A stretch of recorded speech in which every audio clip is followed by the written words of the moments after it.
Ever get tired of digging through tons of emails just to find the important ones? Imagine if Gmail could automatically forward only specific emails to another account. No extra effort, no clutter. Well, that's exactly what we're going to do today. By the end of this video, you'll know how to set up automatic forwarding for specific emails in Gmail. Quick, simple, and perfectly organized. Let's get started. First, log into your Gmail account. In the top right corner, you'll see a little gear icon. That's your settings. Click it and then select See All Settings. Once you're in the full settings menu, head over to the Forwarding and POP/IMAP tab. Now, under Forwarding, click Add a Forwarding Address. A small window will pop up. Here's where you won't enter the email address you want your selected emails to be sent to.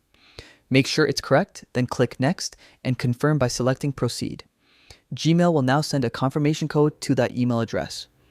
Go to the inbox of that forwarding address, open the email from Gmail and click the confirmation link, or copy the verification code back into your original Gmail account to confirm. Once that's done, you've successfully added a forwarding address. But here's the key part: setting up filters so only specific emails get forwarded. Go back to your Gmail settings and click on the Filters and Blocked Addresses tab. Choose Create a New Filter. Now, enter the details that define the emails you want to forward, like the sender's email, certain words in the subject, or even specific keywords in the message.